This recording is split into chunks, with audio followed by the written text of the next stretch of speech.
Mag-isang pinasok ni Tanggol ang mansyon ni Ramon. Nais ni Tanggol na makausap kagad itong si Ramon at hindi malaman ng kanyang impostor. Habang huli nang nararamdaman ni David na siya'y bistado na ni Ramon, nasa loob na ng mansyon si Tanggol. Samantala, ikwento naman ni Ramon kay Don Julio ang tungkol sa ipinarating na balita ni Tess sa kanya. Napag-isip-isip ni Don Julio na kailangan umanong kausapin ni Ramon itong si Tess para malinawan ng lahat. Hindi na malaya ni Ramon na sa loob na ng kanyang mansyon ang kanyang hinahanap. Sa kasawayang palad, nahuli si Tanggol sa bantay ni Ramon pero itinuro nito ang opisina ni Ramon.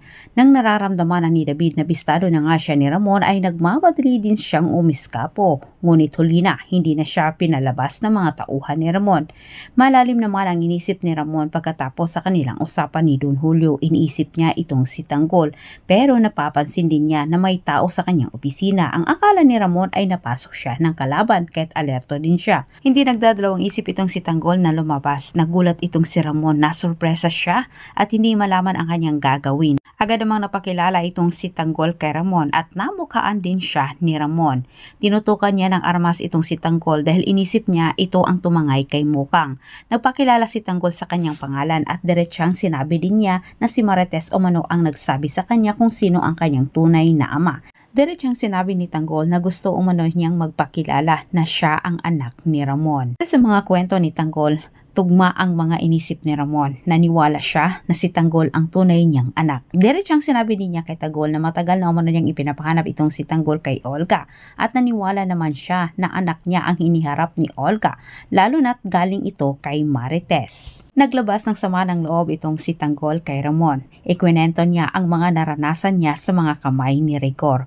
Humingi ng kapatawaran itong si Ramon dahil umano sa kasalanang nagawa niya kay Marites, nagdurusa si Tanggol sa kamay ni Rigor. Para kay Ramon, kailangan umanong pagbabayaran ni Rigor ang ginawa nito sa kanilang dalawa. Ngunit sinabi ni Tanggol nagkaengkwentro umano sila ni Rigor nung nalaman niya na hindi siya anak nito. Pero hindi niya nagawang tapusin ang buhay nito nang dahil sa pagmamakaawa ni Marites. Pero para kay Ramon naman ay hindi ito sapat na dahilan para hindi tapusin si Rigor. Para kay Ramon, triple umano ang dapat maranasan ni Rigor na kaparusahan dahil pareho umano nilang naranasan ang paghihirap dahil kay Rigor. Dumating na ang kinakatakutan ni David na kung saan sinama ni Ramon itong si Tanggol sa silid ni David. Ni Ramon, si David pa ang may ganang magalit dito kay Ramon. Pinapagalitan niya ang piki niyang ama dahil hindi umano siya pinapayagan ng kanilang mga tauhan na palabasin. Pero arel ba ni Ramon ang kinuha nito, diretsahang tinutok kay David. Nagulat si David, mas lalo pa siyang nagulat nang sumunod namang sumulpot itong si Tanggol, sabay tawag sa pangalan ni Tanggol.